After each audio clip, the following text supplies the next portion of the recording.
अगर कोई पेपर खराब हो गया तो क्या उससे तुम्हारा टैलेंट खत्म हो गया क्या?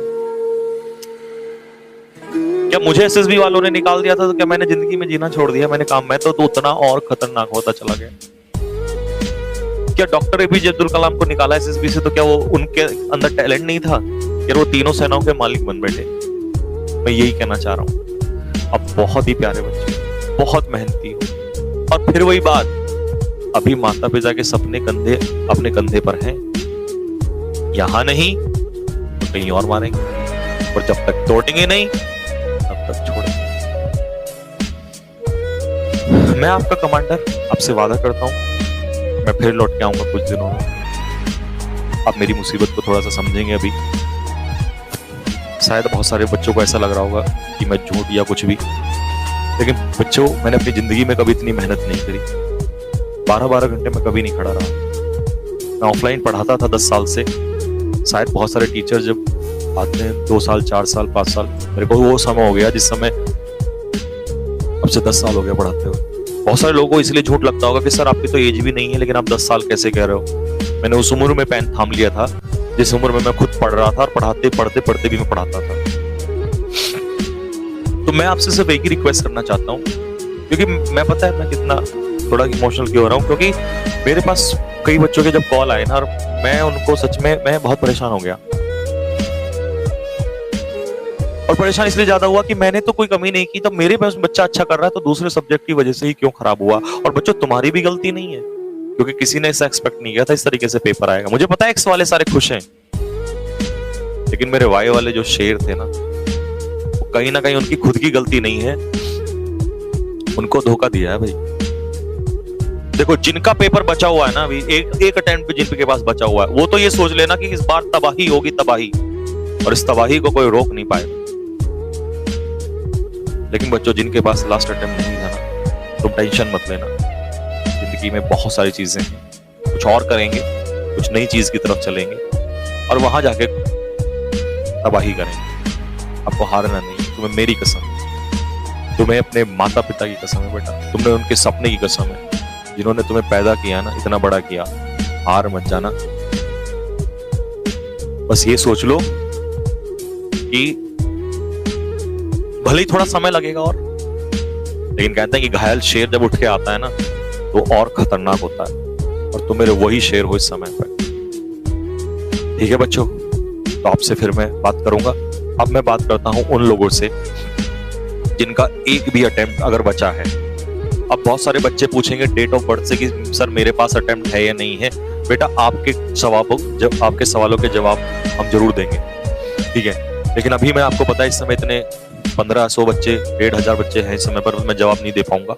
लेकिन मैं सबसे पहले एक बात बता दूं कि अगर आपके पास एक भी अटेम्प्ट बचता है, जैसे कुछ बच्चे कह रहे थे सर हमारी 2001 की एज है, बेटा 2000 वालों के तो हमें चेक करना पड़ेगा, लेकिन अगर 2001 में आप हैं तो मतलब आपके पास कहीं ना कहीं एक चांस बनता है। बेटा, जिसके पास भी एक चांस बनता है ना, इस बार ऐसी तैयारी करेंगे ना, जड़ से उखाड़ फेंकेंगे।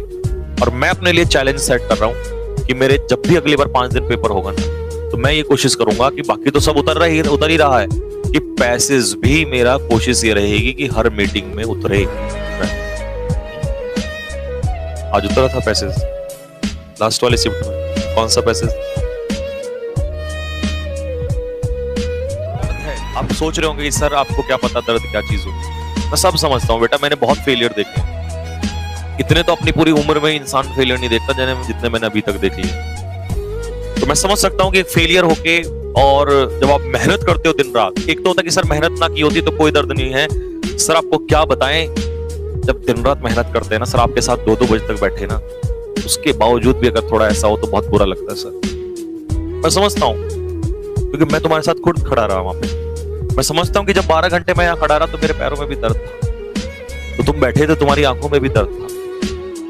लेकिन कोई बात नहीं बच्चों, कोई फर्क नहीं पड़ता, कोई दिक्कत नहीं है। इसका मतलब ये तो नहीं कि आप में एबिलिटी नहीं है। अरे यूं तो डॉक्टर एपीजे अब्दुल कलाम को भी बाहर निकाल दिया था, तो लोगों ने उन्हें भी कहा होगा कि तेरे अंदर वो टैलेंट नहीं है, लेकिन आए ना वापस, और तीनों सेना के मालिक बन के आए। तो आप ये नहीं कह सकते कि टैलेंट नहीं है। तुम्हारे अंदर तो मैंने पहले दिन कहा था तुम वो हाथी हो जिसको सिर्फ इतना बताना है कि बेटा तू हाथी है, इस जंजीर में थोड़ा सा पैर मार, ये टूट जाएगी। तो तुम्हारे अंदर तो हर किसी के अंदर वो हाथी छिपा हुआ है। बहुत टैलेंट है बेटा। और जो बच्चा मेरे साथ 8-8 12-12 घंटे बैठ सकता है ना, तो यार उसके तो टैलेंट को मैं सैल्यूट करता हूं कि आप इतना देर बैठे। तो आपको टेंशन लेने की जरूरत नहीं, बस आप ये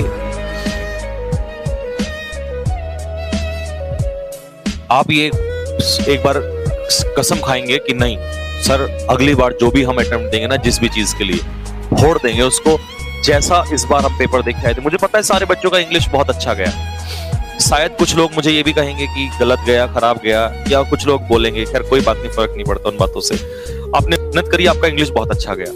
किसी को रीजनिंग ने धोखा दिया तो किसी को मैथ्स ने धोखा दिया। लेकिन प्यारे बच्चों, इसका ये तो मतलब नहीं बनता ना कि आप निराश हो जाए। भाई मैं स्पेशली आज उन बच्चों के लिए आया हूं कि बच्चों निराश नहीं होना, जीवन बहुत बड़ा है। कई बार मेरा भी मन ऐसा करता था। मैं आपको अपनी पुरानी थोड़ी सी कहानी बताऊं। मुझे पता है बहुत सारे बच्चे बोलेंगे सर क्या बकवास कर रहे हो, प्लीज अगले बैच के बारे में बताइए। मैं अगले बैच का भी बता देता हूं कि 25 नवंबर तक तो बेटा कोई क्लास नहीं है। 25 नवंबर के बाद मैं आगे स्टार्ट करूंगा जैसा रॉबिन सर ने बताया है। लेकिन प्यारे बच्चों, मैं थोड़ा सा केवल उन लोगों से उनसे बात करना चाह रहा हूं क्योंकि मेरा मन बार बार नहीं मान रहा। मैं उन बच्चों से एक बार बात करना चाहता हूं। बेटा ऐसा मन किया था जब मैं भी अपने फेज अभी की तरह था, तो कई बार बहुत मन करता था, बोलता कि यार सुसाइड कर लूं और मैं कुछ छोड़ के चला जाऊं, घर छोड़ के चला जाऊं, सुसाइड कर लूं, मैं ये कर लूं। ये जब फेलियर होते थे, मैं कई बार एसएसबी जाता था, कभी स्क्रीनिंग आउट हो जाता था, कभी कॉन्फ्रेंस आउट हो जाता था। तो वो दर्द आप समझ रहे होंगे कि आप तो जानते हैं उस फेज को। तो मैं बहुत परेशान होता था, रोता था बैठ के, अकेला भी रोता था, कई बार कोई सुनने वाला नहीं होता था। मैं तो आपके बड़े भाई की तरह खड़ा हुआ हूं, आप मुझे सुना सकते हैं, मेरी कोई सुनने वाला नहीं था बेटा। तो मैं सोचता था कि काश कोई मेरा बड़ा भाई होता और मुझे वो समझाता, काश वो भी मैं उसके कंधे पे सर रख के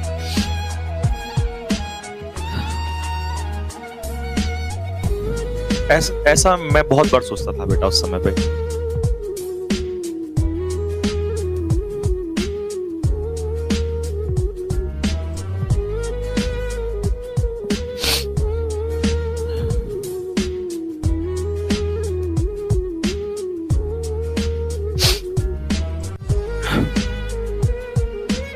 क्योंकि बच्चों सबसे बड़ी चीज पता है क्या है? बहुत सारे लोगों को इस समय इस भारत में ये नहीं पता चल रहा कि इतनी सारी मेहनत फ्री ऑफ कॉस्ट सर पढ़ा रहे हैं, कोई चार्ज नहीं लेते, कोई पैसा नहीं लेते। शायद देखो बच्चे, जिसने कभी मुसीबत ना देखी हो, तो वो इंसान शायद इन सब चीजों को नहीं समझ पाएगा। मैं उस दौर से गुजरा हूं जहां मैं, पता है आप लोगों को,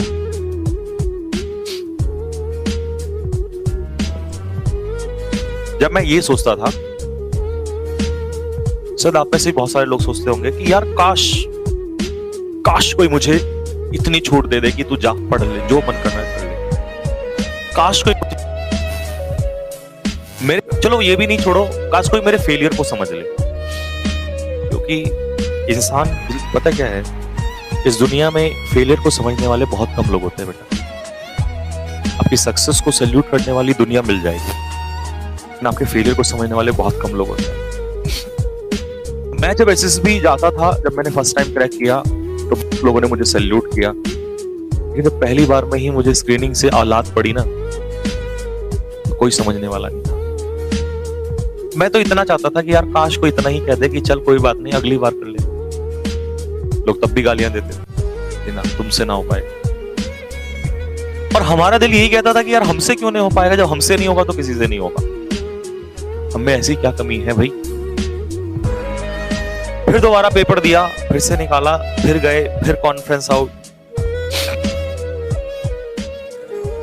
दिल बार बार ये कहता था कि ऐसा कर दिया। ऊपर वाले को मैं तो खैर आपके सामने खुला बोलूंगा, मैं ऊपर वाले को भी बहुत ब्लेम करता था कि मेरे साथ गलत कर रहा है। तो उस समय एक ही बात आती थी कि काश कोई तो सहारा दे दे यार, कोई तो कंधे पे सर रख के ऐसे रोने का मन करता कि यार कोई तो कह दे, वाह मेरे बच्चे, वाह मेरे शेर, चल कोई बात नहीं आगे बढ़। ऐसा नहीं है, माता पिता कहते थे लेकिन उनको भी क्या जवाब दें, उनकी तो गलती नहीं थी ना। तो मैं प्लीज सबसे पहले उन बच्चों को समझाना चाहता हूं, मेरे बच्चों, अगर आप मुझे थोड़ा बहुत भी मानते हैं तो जिंदगी में हारना नहीं है। क्यों नहीं हारना? कि तुमने 12-12 घंटे क्लास लिए बैठ के, पता है आपको? वो रात के 2 बजे वाली क्लास मेरे को याद है, जब आंखें लाल होती और तुम सारे बैठे हुए थे, पता है? मैं उसी दिन समझ गया था